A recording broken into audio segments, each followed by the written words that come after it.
Hi అండి. ఇది ద్రాక్షారామం అండి. ద్రాక్షారామం దగ్గర శివాలయం ఉంది కదా, దాన్ని దర్శించుకోవడానికి ఈరోజు వచ్చాము నేను మా బావగారు. ఇదిగో ఎంట్రన్స్ అండి, ఇది మేము లోపలికి వెళ్తున్నాం. చూసారా, ఇది రాయితో కట్టబడిందండి. ఎంట్రన్స్ లోపలికి వెళ్తూ ఉంటే చాలా అద్భుతంగా ఉంది. ఆ చుట్టూ ఉన్న నేచర్ కానీ, అలాగే అక్కడ చాలామంది దర్శించుకోవడానికి కూడా వచ్చారు. మేము మా బావగారు విజిట్ చేస్తూ ఉన్నామండి. అలా చూస్తూ ఉన్నాం. ఇక్కడ మనకి తాగడానికి చాలా నీరు కూడా ప్రొవైడ్ చేశారు. అక్కడ కొంతమంది పంతులు గారు మాట్లాడుకుంటూ ఉన్నారు ఈ యొక్క విశేషాల కోసం. అక్కడ చూసారా, వాల్స్ చూస్తే మనం చాలా అద్భుతంగా ఉన్నాయి. దాని మీద మనకి ఎలాంటి పెయింటింగ్ కనపడదు, అదంతా కూడా రాయితో చెక్కబడి ఉందండి. ఆ లోపలికి వెళ్ళిన తర్వాత చాలా చల్లదనంతో ఉంది. యాక్చువల్లీ సమ్మర్ చాలా హెవీ టెంపరేచర్ ఉంది బయట, కానీ ఎప్పుడైతే మేము అంటర్నెట్ లోపలికి వెళ్ళామో అంతా కూడా చాలా కూల్గా అనిపించింది. అలా ఫస్ట్ మేము ఒక టెంపుల్ని దర్శించుకున్నాం. అలా ముందుకు వెళ్తున్నామండి. ఇది 2 భాగాలు ఉంటుందంట. కిందన ఒక భాగం, పైన ఒక భాగం. శివలింగం రోజు రోజుకు పెరుగుతూ ఉంటుందంట. ఫస్ట్ మేము పై భాగం అయితే దర్శించుకోవడానికి మొదలుపెట్టాము, వెళ్ళామండి. వెళ్తున్నప్పుడు లోపలికి అది ఎంట్రన్స్ అండి.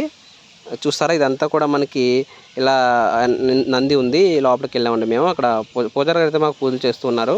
చాలా భక్తులు వెయిట్ చేస్తున్నారు అక్కడ ఆ యొక్క దేవుని యొక్క అనుగ్రహం కోసం. అలా మొత్తం మేమైతే ఫస్ట్ దర్శించుకున్నామండి.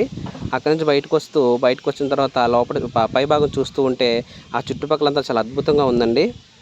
ఇంతకీ అక్కడ ఒక కాకి ఉందండి, అది అలా అరుస్తూ ఉందన్నమాట. అక్కడ మేబీ అక్కడే ఉంటుందేమో అది. ఆ తర్వాత బయటకు వచ్చి చూసామండి. ఆ వాల్స్ కానీ, నెక్స్ట్ ఆ సరౌండింగ్ కానీ చాలా అద్భుతంగా ఉంది. చూసారా, ధ్వజస్తంభం అండి, చాలా హైట్లో ఉంది అది. ఇది చూడదగ్గ ప్లేస్ అండి. ఇది అయితే మాత్రం చల్లని గాలి వస్తుంది, అంతా కూడా బాగుంది. అట్మాస్ఫియర్ అంతా బాగుంది. మెయిన్ అయితే అక్కడున్న వాల్స్ నాకు బాగా నచ్చాయి. అది హిస్టారికల్, మనకి పంచరామంలో ఇది ఒక రామం అంట. అది ద్రాక్షారామం కూడా అంటూ ఉంటారు. ఈ చుట్టుపక్కల అందరూ కూడా దర్శించుకోవడానికి వస్తూ ఉంటారు. మన సరౌండింగే కాదు, ఇంకా విదేశాల నుంచి, నెక్స్ట్ పక్క రాష్ట్రాల నుంచి కూడా వస్తూ ఉంటారు కొంత సీజన్లో. చూసారా, ఆ రాయిని మనం టచ్ చేసాం చూడండి, అది ఎంత అద్భుతంగా ఉందో. మొత్తం అంతా స్టోన్ అండి, చూడండి, పెయింటింగ్ కానీ ఎక్కడ ఉండదు. ఇది ఆ రోజుల్లో అయితే మనకి హిస్టారికల్ ప్రకారం కొంతమంది కింగ్స్ కానీ అలా కడుతూ ఉండేవారు అనమాట. అద్భుతంగా ఉంటూ ఉండేది. అదిగో చూసారా, ఇది చూడండి ఎంత బాగుందో, ఎంత ఎలాగ డిజైన్ చేశారో, చాలా అద్భుతంగా ఉంది. మొత్తం మీద మేమంతా దర్శించుకున్నాం. అతను మా మావయ్య అండి, అంటే నేను బావగారిని పిలుస్తాను. అది ఉంది, మొత్తం మీద దర్శించుకున్నాం. నేనైతే పూజ చేసుకొని విభూతి కూడా రాసుకున్నాను. ఆ ఎంట్రన్స్ మరి బయటకు వచ్చినప్పుడు ఒక లేపాక్షి అయితే ఉందండి, నంది, చాలా అద్భుతంగా ఉంది. ఆ సరౌండింగ్ అంతా దర్శించుకున్నాం. మొత్తం అంతా బాగా జరిగింది. ఆ తర్వాత అక్కడ ఒక పూజారి గారు వేరే ఒక దేవుడి యొక్క విశేషత చెప్పారు మాకు.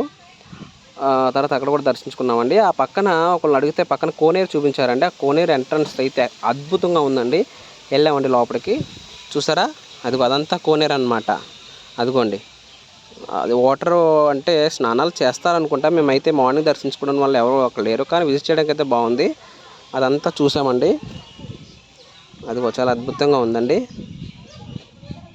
అన్నీ దర్శించుకొని బయటకు వచ్చామండి. అక్కడ కొన్ని లింగాలు ఉన్నాయి, అవి కూడా మేము దర్శించుకున్నాం.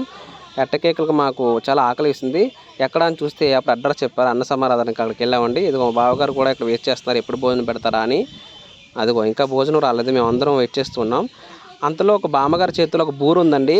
నేను ఆశ్చర్యపోయాను. యాక్చువల్లీ ఇంకా భోజనం స్టార్ట్ చేయలేదు, కానీ ఆ చేతిలో బూరు బామ్మగారి ఎలా వచ్చిందా అని మేము అందరం ఆశ్చర్యపోతున్నాం.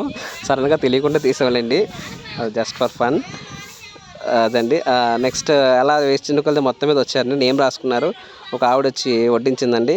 మొత్తం మీద బాగా సేవ చేశారు, అద్భుతంగా పెట్టారు. భోజనం కూడా, విందు చాలా బాగుంది. కర్రీస్, నెక్స్ట్ పులిహోర, రైస్, కర్రీస్, పిక్కిలు కూడా వేశారు, చాలా బాగుంది. మేము చాలా ఆకలితో ఉండే వాళ్ళు త్వరగా లాగించేసాం. చూసారు, అప్పుడు ఆకలి ఖాళీ అయిపోయింది. మొత్తం మీద అంతా బాగా తినేసామండి. అలాగ మొత్తం మీద దర్శించుకొని పుణ్యం చేసుకున్నాం. ఎనీవే, థ్యాంక్ యూ అండి.